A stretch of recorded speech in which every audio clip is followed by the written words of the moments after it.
सब एक वापस एक और इम्पोर्टेंट चैप्टर टॉपिक आ गया नेचुरल डिजास्टर। काफी इंपॉर्टेंट, काफी ज्यादा हैवी, ठीक है, बड़े बेसिक है लेकिन आपको इनको याद करना चाहिए। Okay, according to the W H O के देखो यहाँ पर आ गया, ये फुल फॉर्म याद रखिए, world health organization. And environment disaster और calamities and event that cause damage, economic destruction, loss of human life and deterioration the health and health services on a scale sufficient to warrant and extraordinary response for the outside the affect community of area. अच्छा, ये देखो, ये बड़ी अच्छी definition बताई गई है। As a student of BA आप कर रहे हो, हम जब एनसीईआरटी छोटे मोटे पढ़ते हो तो वहाँ पर एक लाइन की डेफिनेशन दी है, बट यहाँ पर बताया गया वर्ल्ड हेल्थ ऑर्गेनाइजेशन के द्वारा जो एक इन्वायरमेंट डिजास्टर के बारे में डेफिनेशन दी गई। क्या है डिजास्टर, क्या होता है, क्या इन्वायरमेंट डिजास्टर क्या होता है? इन्वायरमेंट डिजास्टर वो होता है जिससे की वजह से आपको काफी जो आर्थिक नुकसान होता है, ठीक है, इकोनॉमिकली नुकसान होता है, आपकी प्रॉपर्टी, आपका घर वगैरह टूट गया है, ठीक है, और भी जो आपके जिसपे इन्वेस्ट किया, दुकान वगैरह होगी, बिल्डिंग्स हो गई, वो टूट गई है, ठीक है, लॉस ऑफ ह्यूमन लाइफ, मतलब कोई इंसान की जब जान चली गई है, अर्थक्वेक आ गया, ठीक है, लोग घर में बैठे हुए हैं, सारा घर टूट गया, लोग मतलब डेथ हो गई, या फिर फ्लड आ गया, फ्लड से लोग बह के चल गए, डेथ हो गई, ठीक है। सो ये भी होता है उसमें nutrition, health and health services. Okay, जो हेल्थ सर्विसेज है, हॉस्पिटल्स वगैरह है, या फिर हेल्थ लोगों की हेल्थ खराब हो गई, जो इसलिए पानी भर जाता है फ्लड की वजह से, या फिर अर्थ की वजह से जब सूखा पड़ जाता है तो लोगों को पानी नहीं मिलता पीने के लिए, ठीक है। सो ऐसी एक्टिविटीज जो इन्वायरमेंट डिजास्टर की ऐसी एक्टिविटीज जिसकी वजह से इकोनॉमिक लॉस होता है, ठीक है, ओके, मतलब आर्थिक नुकसान, ओके, ह्यूमन की लाइफ खतरे में पड़ती है, इवन की ह्यूमन की मौत हो जाती है, इंसानों की मौत हो जाती है, ठीक है, डिटोरेशन हेल्थ, हमारी हेल्थ सर्विसेज खत्म हो जाती है, हमारी हेल्थ सर्विसेज में बड़ा ज्यादा इफेक्ट पड़ता है। ऐसी सारी एक्स्ट्रॉर्डिनरी जो एक्टिविटीज होती हैं उनको इन्वायरमेंट डिजास्टर बोला जाता है। आई होप कि आप समझ गए होंगे इन्वायरमेंट डिजास्टर क्या होगा आराम से। Natural calamities adversely affect the lives of a large number of people, causing considerable damage to the infrastructure and property. The ill effects are more pronounced in developing countries due to the lack of preparedness, lack of system of sufficient warning, lack of facilities of quick access to the sites and अच्छा, जो natural calamities होती है, जो मतलब natural disaster बोल रहे हैं यहाँ पे इसको, ठीक है। सो तो वो बहुत ही ज्यादा एडवर्सली इफेक्ट करती है ह्यूमन की लाइफ में। आपको पता ही है, अगर आपने सुना कि जब फर्स्ट टाइम प्रकृति जो है, लेकिन जब प्रकृति ने अपने कहर में, अगर हम मतलब ऐसे कहावत है कि जब प्रकृति को गुस्सा आता है तो फिर सब कुछ तबाह कर देती है, ठीक है। नेचर के साथ कभी पंगा नहीं लेना चाहिए। जब अगर बात करें तो आप फ्लड्स की देखो, कितने जब फ्लड्स आते हैं तो मतलब पूरे के पूरे गाँव को लेके बाहर डूब जाते हैं, फ्लड्स आ गया, अर्थ को एक आ गया, ठीक है, सारे नेचुरल है, प्राकृतिक है। तो जब प्राकृतिक ऐसी घटनाएं होती हैं तो काफी ज्यादा इफेक्ट डालती है ह्यूमन पे, और इसका मतलब और ये सारी इफेक्ट जो है मैंने आपको जैसे बताया कि ह्यूमन के लॉस हो जाता है, ठीक है, इकोनॉमिक डिस्ट्रक्शन हो जाता है, ह्यूमन की लाइफ का लॉस हो जाता है, ये हेल्थ सर्विसेज पे लॉस हो जाता है। ये सभी इफेक्ट क्यों पड़ते हैं, ये सभी हमको नुकसान क्यों झेलने पड़ते हैं? ये खासकर जो है डेवलपिंग कंट्रीज, मतलब जो अभी डेवलप हो रही है कंट्रीज, जिसमें इतनी ज्यादा अच्छी टेक्नोलॉजी बट अभी काम चल रहा है, वो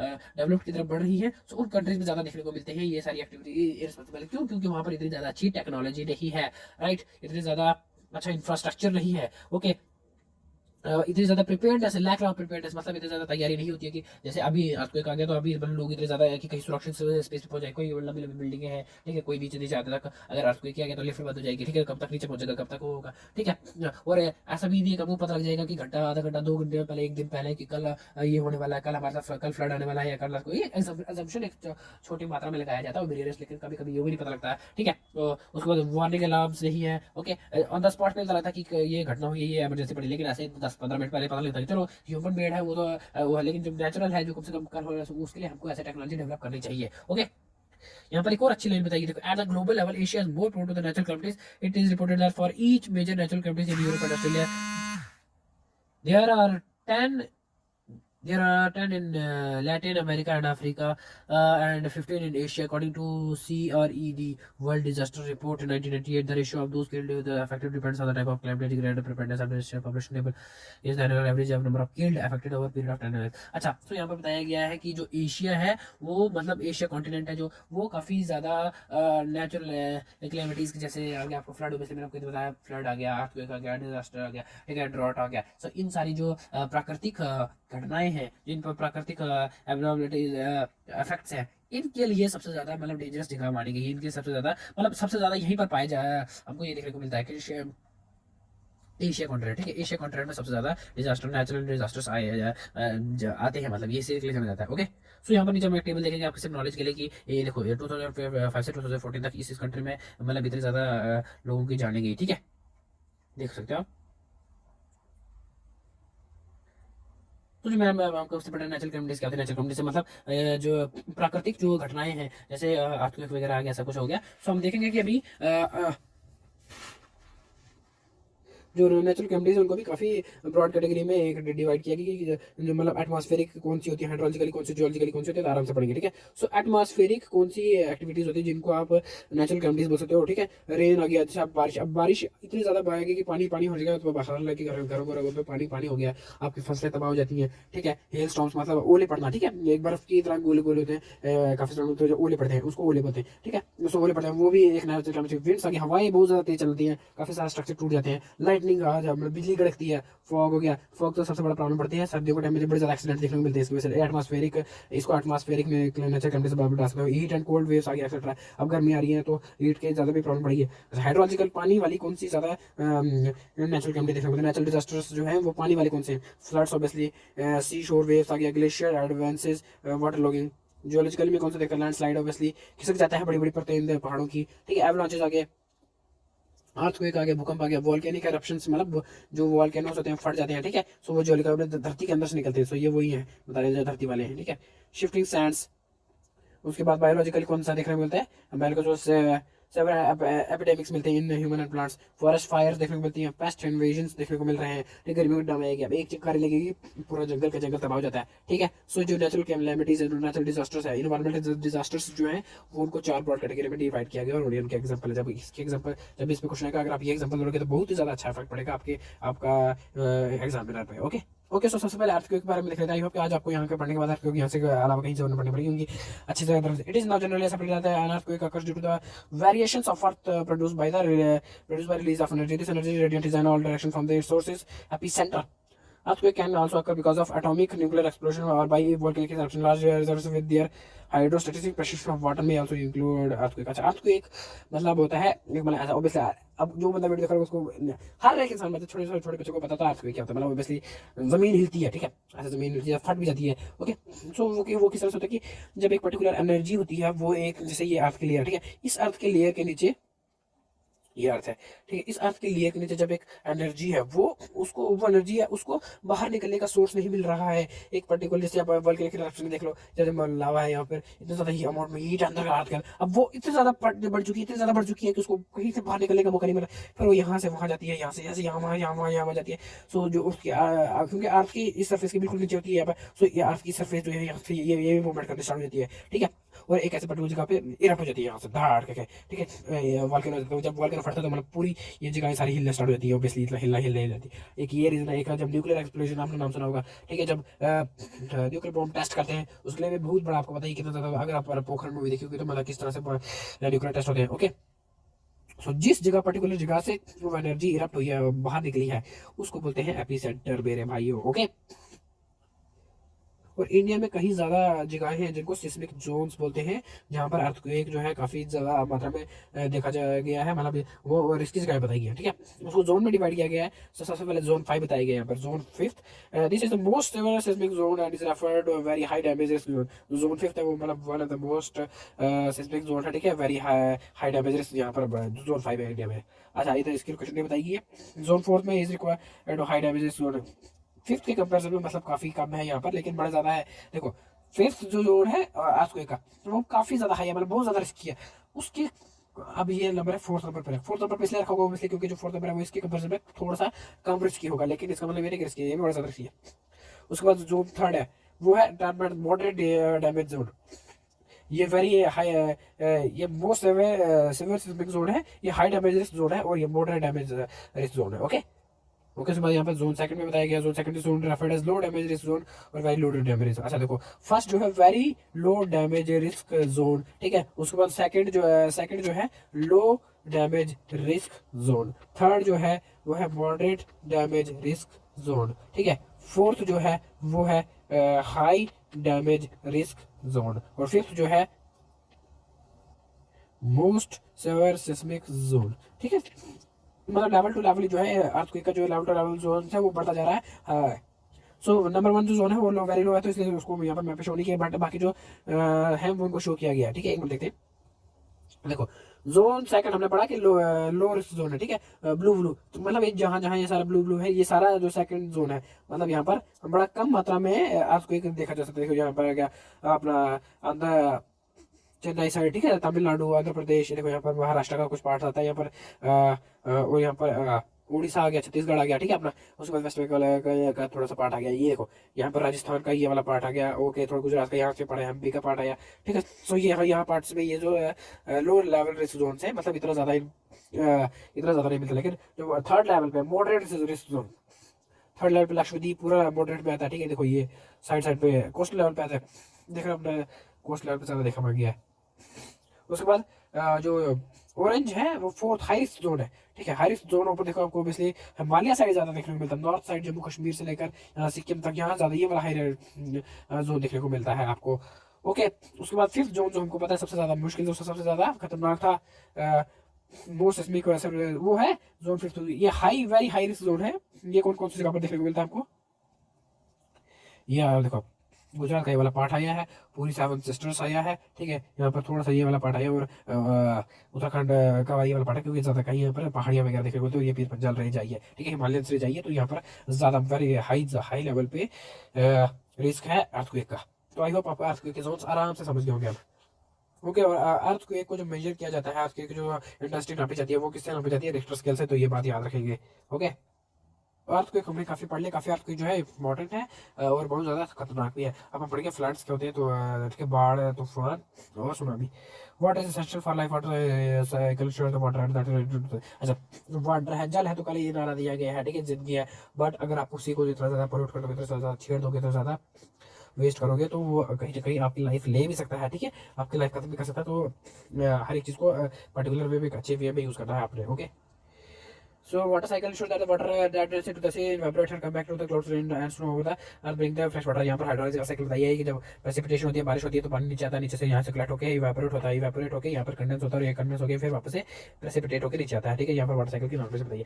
However, there are certain phenomena associated with the flow of water in nature that can and cause the untold mystery of human beings. Principal among of these are floods, cyclones, hurricanes and landslides, tsunami cause a great deal of damage in the southeast country। अच्छा, जो कि country जो है oceans के पास है, ठीक है, तो वहाँ पर ज़्यादा ये वाली प्रॉब्लम्स देखने को मिलती हैं, वैसे क्योंकि पानी उनके कंट्रीज के आसपास जो है काफ़ी बहुत ज़्यादा मात्रा में पानी होगा, तो कभी फ्लड आएगी, सुनामी आएगी, तो उनको ज़्यादा इफेक्ट पड़ता है, ओके। तो पहले फ्लड्स के बारे में पढ़ लेते हैं। Floods are the most common and of natural calamities. Floods regularly claim threats of life and adversely affect millions of human beings annually worldwide. Bangladesh and India together account for over 2/3 of global death, account each other more than the loss of life and damage of property। Millions of people are displaced over the year due to the floods in the South Asian countries, obviously। देखो, oh my god, तो यहाँ पर oceans देखने को मिलते चाहिए, एक minute. सो इतना ये क्या है, ओशंस है, ओशंस, ठीक है, और इधर ये कट रहा है। अब इस ओशंस के पास जैसे यहाँ पर इंडिया आ गया, ठीक है, इंडिया यहाँ पर आ गया, बांग्लादेश, ठीक है, यहाँ पर थाईलैंड वगैरह आ गया, ठीक है, फिलीपींस आ गया, थाईलैंड आ गया, सिंगापुर आ गया, ओके, जो यहाँ पर ऑस्ट्रेलिया यहाँ पर आ गया। तो ये जो सारी कंट्रियाँ हैं जो कि कहीं ना कहीं इसके आसपास आती है ओशन के आसपास। अब यहाँ पर जब खुद बताओ आप, जब कोई फ्लड आएगा, सुनामी आएगी, साइक्लोन आएगा, तो सबसे पहले किसको फर्क पड़ेगा? क्या यहाँ से जाके यहाँ समुद्र से जाके अफगानिस्तान को पड़ेगा, तजाकिस्तान को पड़ेगा? नहीं, क्योंकि बहुत ज़्यादा लैंड और कंट्री है और दूर है। लेकिन सबसे इंडिया को पड़ेगा, बांग्लादेश को पड़ेगा, क्यों? क्योंकि ये ओशन के सबसे पास वाली कंट्रीज है। तो अगर बात करें वर्ल्ड लेवल पे, तो अगर 3% जो डेथ हो रही है वर्ल्ड में फ्लड्स की वजह से, ठीक है, अगर मतलब 3% जो है, अगर मतलब डेथ को वर्ल्ड की जो डेथ को, तो 3% इमेजिन किया जाए, तो अगर वर्ल्ड में 3% डेथ होती है फ्लड की वजह से, तो उनमें से आप सोच सकते हो कि 2% जो है वो खाली ब्लड फ्लड की वजह से होती है। इंडिया और बांग्लादेश का मिला के जो वर्ल्ड में जो फ्लड की वजह से डेथ होती है वो 2% है, ठीक है। सोचो कि कितनी ज्यादा मतलब अमाउंट में यहाँ पर डेथ हो रही है फ्लड्स की वजह से, सिर्फ 2%, ठीक है, 3 में से 2% जो है खाली इंडिया और बांग्लादेश की डेथ होती है वाटर की वजह से हर साल, okay. A flood is discharge of water that exceeds that canal capacity of a river.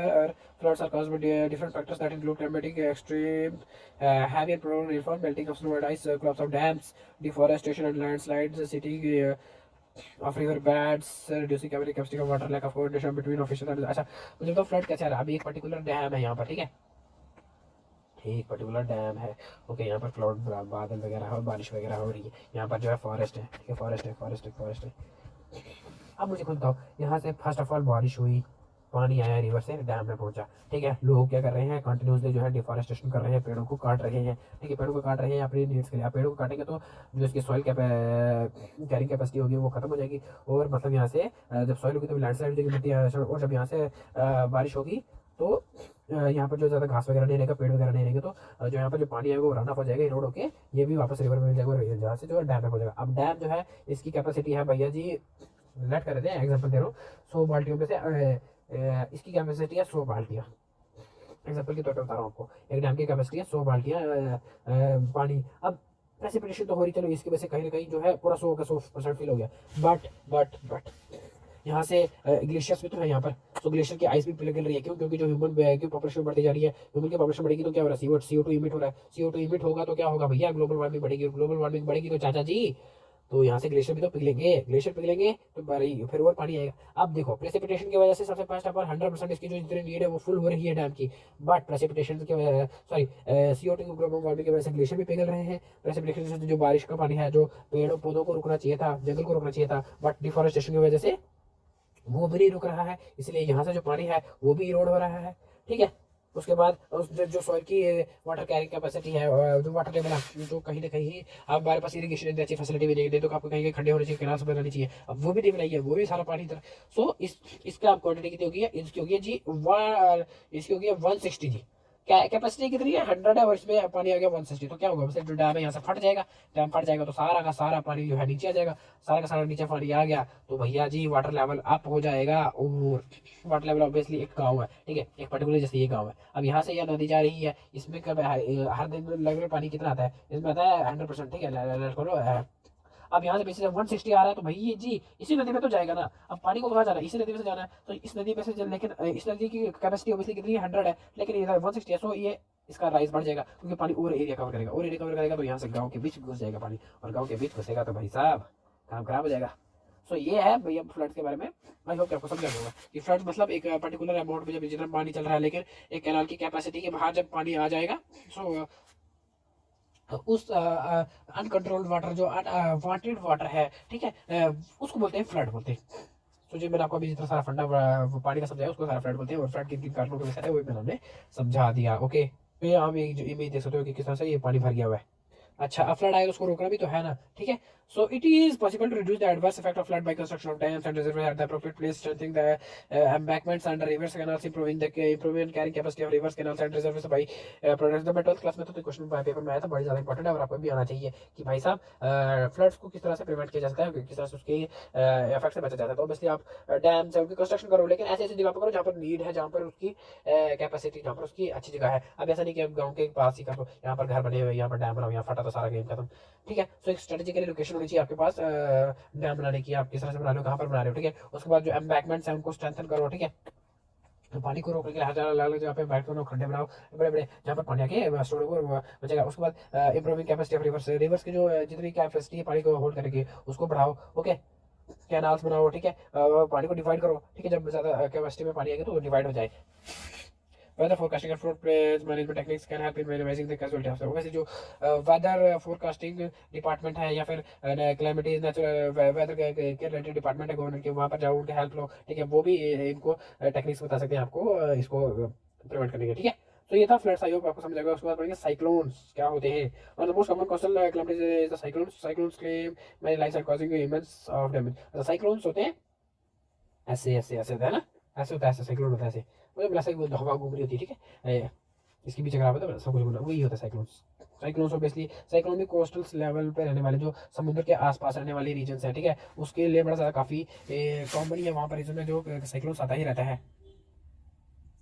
Cyclones are caused in the tropical belt when sea water gets heated up to 127 okay. So जब C का जब पर्टिकुलेशन का water जो है वो heat हो जाता है, वो जब वो हीट हो जाता है कितना 27 डिग्री से ज़्यादा, ये बात इंपॉर्टेंट है आपके नॉलेज के लिए, है इंपॉर्टेंट है, नोट करेंगे कि साइक्लोन आता है कब आता है, जब साइक्लोन कहाँ पर आता है, साइक्लोन ट्रॉपिकल बेल्ट में आता है, जबकि सी का पानी 27 डिग्री से ज़्यादा हो जाता है तब आता है, ठीक है। So that low pressure areas develop above the water level, the low pressure area remains stationary for the 3 or 4 days and draw energy from the sea surface at the pressure in the center falls, the wind speed increase and cloud bursts start spilling around the। अच्छा, सो यहाँ पर इस चीज normal suit का बताइए कि अब जो विंड हाई प्रेशर से लो प्रेशर में जाती है, लो प्रेशर हाई प्रेशर में जाती है, ठीक है। तो यहाँ पर एक पर्टिकुलर जगह पे एरिया में यहाँ पर सबसे पहले गर्मी की वजह से और दूसरी रीजन की वजह से जो वाटर है वो यहाँ पर कलेक्ट होता गया, ठीक है। और इसका जो टेम्परेचर वो 27 डिग्री क्रॉस कर गया, ठीक है। तो यहाँ से ही ये 2-3 दिन यहाँ पर रुकेगा, और ऐसे ऐसे बढ़ते बढ़ते यहाँ जो ये वो जो विंड है और जो वाटर है उसकी जो एनर्जी मिलती एक साइक्लोन बना देगी, ओके। और वैसे जो साइक्लोन समुद्र में बना है फिर उसके बाद लैंड की तरफ जाता है, ठीक है, लो प्रेशर की तरफ जाता है। क्यों? क्योंकि जो समुद्र में है ऑब्वियसली वहाँ पर हाई प्रेशर बन गया, हाई प्रेशर क्यों क्यों बना? क्योंकि ऑब्वियसली हाई प्रेशर बना तभी तो वहाँ पर साइक्लोन बना है। अब पर्टिकुलर जगह पे हाई प्रेशर क्यों यहाँ पर साइक्लोन जो लो प्रेशर की तरफ क्यों जाता है और यहाँ पर यहीं क्यों नहीं रहता? क्योंकि यहाँ पर हाई प्रेशर बना हुआ, हाई प्रेशर बना है तभी तो यहाँ पर साइक्लोन बना है। यहाँ पर हाई प्रेशर था तभी यहाँ पर साइक्लोन बना, हाई प्रेशर से तो लो प्रेशर की तरफ जाएगा, अंडरस्टैंड वाली बात है। यहाँ पर important है that tropical cyclone that struck northern Bay of Bengal in 1970 caused tidal waves of 6 meter height, killing 300,000 pupils and destroying 56% of rural fishing capacity of coastal region। देखो तो यहाँ पर डेटा दिया गया कि 1970 में जो साइक्लोन आया था उसने कितने ज़्यादा लोगों को मार दिया था, और मतलब 65% जो फिश की कोस्टल रीजन था जहाँ पर फिश को आप रख सकते थे और उस सारे एरिया को खत्म कर देता कर दिया। और आज के टाइम पे जो वेदर एडवांसमेंट टेक्निक्स है उनकी वजह से जो प्रोडिक्शन की जाती है और काफ़ी मतलब इसमें डेवलपमेंट हो रही है, ठीक है, साइक्लोन्स को कंट्रोल करने की। ओके, तो नेक्स्ट इज सुनामी। क्या होती है tsunami? Tsunami is a wave in the ocean or in a lake that is created by the geological event that is also known as tidal wave or seismic waves। Most tsunami are very weak and high heights of only few centimeters, but the intensity varies from time to time. The place of origin tsunami may have a height of many meters as they spread out of move into the deep ocean. Their height decreases, however, their height increases again as tsunami impact. The expectation height of large tsunami are around 9 to 20 meters. Tsunami are mostly occurs by earthquake and landslide। अच्छा, तो हमने YouTube videos पे भी कई बार tsunami देखी होगी, मतलब एक समुद्र में किस तरह से पानी चलता है, मतलब इतने हाइट में जाके मतलब ये काफी मात्रा में पानी आता है, ठीक है, एक वेव्स की तरह चलता हुआ और लोग लैंड पे ऑब्वियसली लैंड की तरफ आता है अभी, तो उससे भी कहीं ना कहीं जो काफी लोगों की डेथ वगैरह हुई है, काफी ज्यादा किलिंग्स हुई है। और ये देखो 9 टू 9 से लेकर 20 मीटर के ऊंचाई तक जो एक वेव सुनामी जो है वो वहाँ पहुंच सकती है। ये देख सकते हो, ये है सुनामी, मतलब कितनी ज्यादा क्वांटिटी में पानी है वो देखो। और ये मतलब अगर यहाँ पर आएगा तो पूरा बिजनेस शहर अब बाहर बहाने वाला है। तो यहाँ पर एक नॉर्मली ये पैराग्राफ है, आपको सिर्फ पढ़ना है। ओके, और यहाँ पर बहुत अच्छे लाइन दी है कि उसको हमको बोलना नहीं है। The mangrove forest and coral reefs are the natural defence against the tsunami. Mangrove forest और जो कोरल रीफ्स है वो सुनामी के लिए हमारे प्राकृतिक रक्षक हैं। सो यहाँ पर भी बताया गया कि जो मैसिव लॉस है जो सुनामी की वजह से हमको 2004 में जो सुनामी आई थी वो काफ़ी ज़्यादा उसकी वजह से किलिंग हुई थी। सो आज के टाइम में हमें जैसे एडवांस वार्निंग सिस्टम हो रहा है, ठीक है, टेक्नोलॉजी बढ़ रही है, तो उसकी वजह से काफ़ी ज़्यादा प्रोडिक्शन लगाई जा सकती है और ऐसे और ऐसी मशीन से ऐसे टेक्निक डेवलप होनी चाहिए जिसकी वजह से नेचुरल कैमिटीज़ की जो भी कहीं एक्टिविटीज़ है वो अगर होगी तो उसकी प्रोडिक्शन करके हमको उसका बचने का तरीका मतलब मिल जाए और हम सेफ जगह पे काफ़ी पहुँच जाए, ठीक है। सो देखो ओशंस में जाकर डीप असेसमेंट की जाती है कि क्या ओशंस का हाल है, क्या इंटेंसिटी है, कितना ओशन में कैसा एक्टिविटी चल रही है, और उसी के बिना पे रिपोर्ट आती है कि क्या सुनामी मतलब आने वाली है, फ्लड आने वाला वगैरह वगैरह। ओके, और नेक्स्ट है ड्रॉट। ऑब्वियसली हम कब से पढ़ रहे हैं ड्रॉट? ड्रॉट क्या होता है? वैसे सूखा पड़ जाना, ठीक है, पर्टिकुलर एरिया में। Drought can be defined as the prolong period of unusually dry weather with a little rainfall in region where rain are normally expected. ठीक है, सो ड्रॉट एक ऐसा एरिया है, ऐसा होता है टाइम की मतलब बिल्कुल बड़ा ज़्यादा कम, एक ऐसा एरिया जहाँ पर जितनी ज़्यादा बारिश होने की एक्सपेक्टेशन होती है, एक पर्टिकुलर एरिया है, ठीक है, वहाँ पर एक्सपेक्टेशन होती है हमेशा की मतलब बारिश होती है 78%, ठीक है, या फिर 60% होगी, बट वहाँ पर कितना बड़ा ज़्यादा बारिश होती है, वहाँ पर होती है 20% से 25%, ये भी ज़्यादा हो गया, ठीक है, मतलब इतनी कम क्वांटिटी में बारिश होती है। सो या फिर कुछ ऐसा एरिया जहाँ पर बिल्कुल बारिश होना ही ना, बिल्कुल पूरा इस पूरा जो वेदर सिर्फ सूखा ही पड़ गया, हर जगह दूर दूर तक जंगल जो है, खेत वगैरह सारे सूखे पड़ गए हैं, अनफर्टाइल हो गया। सो उस ऐसी जगह को बोलते हैं ड्रॉट। उस जगह का ड्रॉट पड़ जाना मतलब सूखा पड़ गया है वहाँ पर। जो सूखा है वो काफ़ी सालों तक भी पड़ सकता है, ऐसा नहीं है कि 1-2 महीने तक पड़ा उसके बाद, जो ड्राफ्ट है काफी सालों तक भी पड़ सकता है। ओके, सो ये देख सकते हो ड्राफ्ट जो पड़ा हुआ है राजस्थान में कब 2000 के टाइम पे, देखो पूरा का पूरा जमीन बंजर होगी, मिट्टी मिट्टी होगी पूरा, और किसान मतलब कहीं ना कहीं देख रहे हैं ऊपर की तरफ कि काश बारिश हो जाए, बट इसकी हालत देखिए आप बता ही सकते हो कि कितना टाइम हुआ होगा जब बारिश हुई है और कितना टाइम आ रही है। Okay, so climate is usually the prime reason for the bad rain abroad. The situation is often made worse by the way people use water resources, felling trees for firewood, irrigating the forest for agriculture and housing purpose, mining and such and farming methods, indiscriminate drawing of groundwater and area। अच्छा, तो ये causes बताए हैं drought के कि किस तरह से ड्रॉट होता है, मतलब आप डिफॉरेस्टेशन तो सबसे मेन है, ठीक है, उसके बाद जंगल में आग वगैरह लग जाना हो गया, ठीक है, डिफॉरेस्टेशन में से जो कैरिंग कैपेसिटी ऑफ वाटर है फॉरेस्ट वो खत्म हो जाना। सो ये कुछ रीजन है जिसकी वजह से ड्रॉट हो जाता है। देखो ड्रॉट की वजह से बड़े ज़्यादा इफेक्ट पड़ते हैं, कौन से इकोनॉमिक लेवल पे कौन सा पड़ता है, ऑब्वियसली लॉस ऑफ क्रॉप है, और आर्थिक हमको क्या क्या होता है, हमारी जो फसल होती है तबाह हो जाती है। अगर हमने डेयरी वगैरह रखी है, दूध बेचने वाला, तो ऑब्वियसली गाय के लिए पानी घास नहीं होगा, और गाय के लिए घास नहीं होगा, क्योंकि जो पानी घास नहीं पानी होगा तो घास नहीं होगा, घास नहीं होगा तो ऑब्वियसली दूध नहीं देगी गाय वगैरह। लाइफ स्टॉक जो हमारे जानवर वगैरह हैं वो कहाँ से पानी पिएंगे, सो उनकी मुश्किल हो जाती है। फिशरी प्रोड्यूसर हो जहाँ पर फिशिंग करनी है, अगर आपको ड्राउट पड़ गया, सूखा पड़ गया, पूरे पूरे तालाब सूखे पड़े हुए, तो फिशरी भी खतरे में आ सकती है, और इससे हमको इकोनॉमिक इफेक्ट पड़ता है। इन्वायरमेंट पे क्या इफेक्ट पड़ता है ड्राउट का? Damage of plot and animals species, erosion of soil. Soil root हो जाती है, जो सॉइल की फर्टिलिटी वो खत्म हो जाती है। ओके, जो प्लांट्स और एनिमल स्पीशीज है उनको वो मरना स्टार्ट होते हैं, क्योंकि बस इनको वो सारी चीज़ें नहीं मिल पाएंगी, क्योंकि पानी होगा तो सबसे फर्स्ट वो लिव रहेगी, और सेकंड है पानी होगा तो पेड़ पेड़ होंगे और जिनको वो खाएंगे। ठीक है, सो इन्वायरमेंटल लेवल पे ये इफेक्ट पड़ता है उसको। सोशल लेवल पे फूड स्टोरेज हो गया, आपको डैमेज ऑफ हेल्थ हो गया, कॉन्फ्लिक्ट बिटवीन वाटर यूजर्स। जो वाटर यूजर्स है, जहाँ पर अब लंबे समय तक सूखा पड़ गया है, अब इधर छोटी सी स्मॉल क्वांटिटी में वाटर बचा, तो यहाँ पर एक इस अगर एक कुआं है, इस पे इतने लोग डिपेंड है, या एक पर्टिकुलर नदी, उस पर इतने स्टेट्स, 2-3 स्टेट डिपेंड है, तो उनके बीच लड़ाई होना स्टार्ट हो जाएगी कि हम इस पानी को हम यूज़ करेंगे। सो ये सोशल इफेक्ट इसके।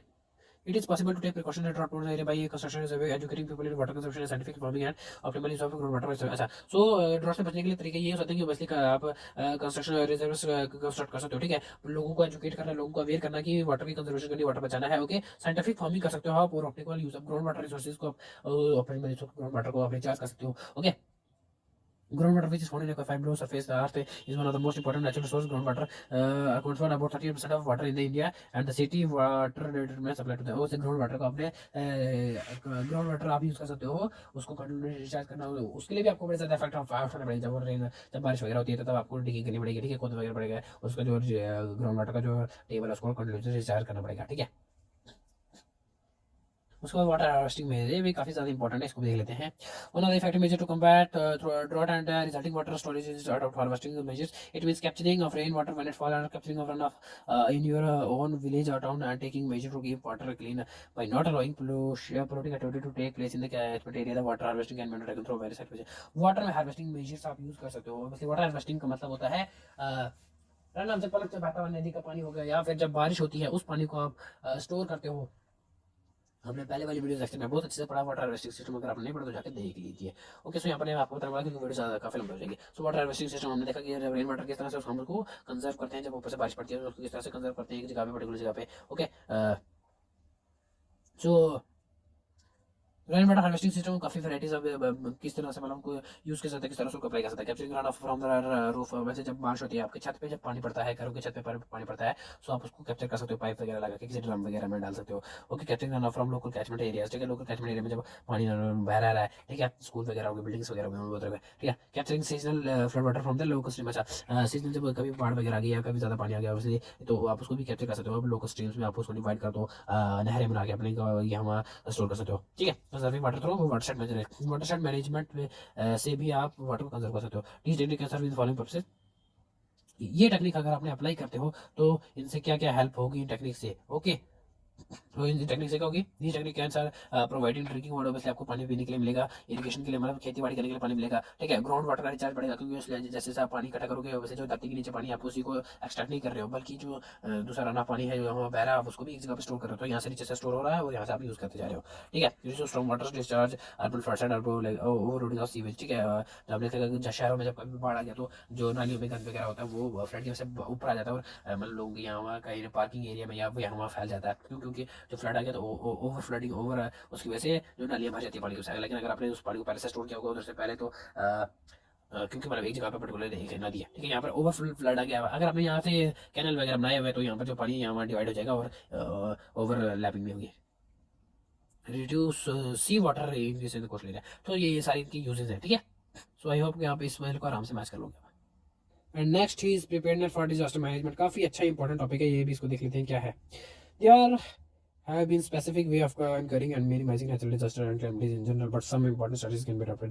Emergency preparedness is viewed as program to long-term development activities whose goal is strengthen overall capacity of country to manage efficiently all types of emergencies and bring about an orderly transition from relief to recovery and back to the sustainable development. Obviously, हमको emergency preparedness हमेशा के लिए रखनी चाहिए, not even जैसे अब यहाँ पर हम मैनेजमेंट ऑफ डिजास्टर मैनेजमेंट की बात करें। ठीक है, कि प्रिपेयर हमको होना डिजास्टर मैनेज, नॉट सिर्फ फ्लड या ड्रॉट, हमको overall earthquake, flood, disaster, wire, सब कुछ सारे जो इमरजेंसी उनके लिए किस तरह से प्रिपेयर होना, इसलिए हमको एक इमरजेंसी प्रिपेयरनेस तैयार करनी चाहिए, यहाँ पर यह बताया गया है। Okay, emergency preparedness is an ongoing multi-sectoral activity. It forms an integral part of national system responsible for developing plans and program for the emergency management, prevention, migration, preparedness, response, rehabilitation and reconstruction. ठीक है, so ये सारी आप काम कर सकते हो। So United Nations environmental programme जो यूएनईपी है, उन्होंने कुछ ये बताए गए हैं, the fundamental goal of international disaster management programme is to reinforce the centrality of environment concern in disaster management. The other concerns is the adoption of preventive disaster and practical measures to reduce the potential loss of human life as the world disaster of environment. अच्छा, तो UNDP ने भी मतलब काफ़ी ये prevention बताई हैं कि किस तरह से ह्यूमन का लॉस खत्म हो सके, लॉस मतलब कम से कम हो सके, और हमको इसके खिलाफ क्या क्या प्रिवेंशन करनी चाहिए और क्या क्या प्रिपेयरनेस बतानी चाहिए, यूएनडीपी ने बताया हुआ है। सो यहाँ पर ये फ्लो चार्ट है, आपको अच्छे से याद करना, मतलब यहाँ पर नंबर बताएंगे इंटरनेशनल लेवल पे क्या है, नेशनल लेवल पे और नेशनल लेवल पे डिजास्टर मैनेजमेंट, रिस्क प्रिवेंशन, ये है प्रिपेयर्डनेस, अर्ली वार्निंग, ये करना चाहिए आपको, ये होगा रिकवरी और रिस्क आइडेंटिफिकेशन, ये है, और प्रिवेंशन एंड माइग्रेशन मतलब land use planning, land management, ये सारा आपको डायग्राम याद रखनी है, सिर्फ ज़्यादा याद नहीं करनी है, सिर्फ रटनी है इस डायग्राम को। ओके, सो बस केस स्टडी, ये वाली केस स्टडी में हमने एक मूवमेंट पढ़ा है यहाँ पे, ये मुझे इंपॉर्टेंट लगा, मैं आपको बता दूँ। चिपको मूवमेंट में ऑब्वियसली आपको पता है, हाग ऑफ ट्रीज होता है, मतलब ये वाला ये मूवमेंट चलाया गया था, मतलब एक पर्टिकुलर गांव में कॉन्ट्रैक्टर आया था, ठीक है, पेड़ काटने के लिए, बट लोगों ने पेड़ को बचाने के लिए मतलब पेड़ों को जब वो मशीन से काटने लगे तो उन्होंने पहले पेड़ों को हक कर दिया, मतलब गले लगा के बैठ गया, मतलब पूरा टाइटली पकड़ लिया कि अगर हमें काटना तो हम पहले हमको काटो, फिर हम हमारे पेड़ों को काटो। तो ये वाला जो मूवमेंट है काफ़ी ज़्यादा फेमस हुआ था, जिसको चिपको मूवमेंट बोलते हैं। ओके, सो देख सकते हो ये काफ़ी अच्छी पिक्चर है, देखो काफ़ी बहादुर लेडीज़ है, एक्चुअली ये मैक्सिमम इसमें चिपको मूवमेंट जो लेडीज़ का ही था, ठीक है।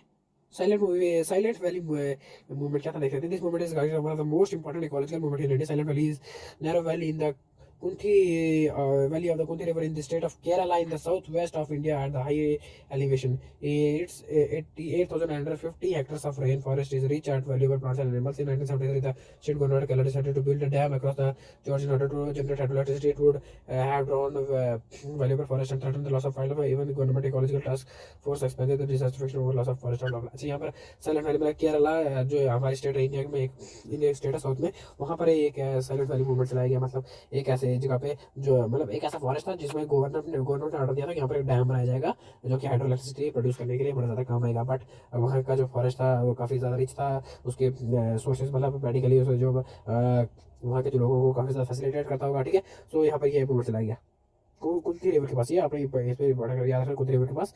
ओके, और कब चलाया गया था 1973 में, ये देख सकते हैं आप उसके, तो देख रहे हो कितना ज़्यादा अच्छा लग रहा है। ओके, बड़ा ज़्यादा काफ़ी नेचुरल हमने बताया, यहाँ पर काफ़ी ज़्यादा नेचुरल सोर्सेज होंगे। Okay, by 1979 students voluntarily organization like Kerala Shastra Sahitya Parishad, science farmers, teachers, progressive citizens and journalists began to work against the project. 1979, Save Silent Valley Committee emerged. This is you and crying among all circles to the government headed by the Prime Minister Mrs. Indira Gandhi to set up a high-level technical commitment chaired by Professor M.G.K. Menon and accepted recommendation that the project should not be proceeded with and that value should be present and present. अच्छा, तो unity देखो लोगों की, unity तो हो तो क्या नहीं किया जा सकता। तो केरला में जो स्टूडेंट्स हैं उन्होंने 1979 में इसके खिलाफ मोर्चे निकाले, ठीक है, काफ़ी ज़्यादा लोगों को अवेयर किया फॉरेस्ट के लिए। उसके बाद उनके साथ टीचर्स भी आने लगे, उनके साइंस फॉर्म्स आ गए, प्रोग्रेस सिटीजन्स आने लगे, जर्नलिस्ट आने लगे, और लोगों को छापने लगे इसे अखबारों में, ठीक है। सो तब जाके ये रुका था। ओके, सो आई होप कि आप ये कर लोगे। इसी के साथ हमारा टॉपिक खत्म होता है, और मैं आपको बहुत इस चैप्टर के सबसे ज़्यादा इंपॉर्टेंट टॉपिक करा दिया। टॉपिक थोड़ा लंबा हो गया, लेकिन कोई बात नहीं। ओके, इसी आई होप कि आपको समझ आएगा। Thank you and bye bye.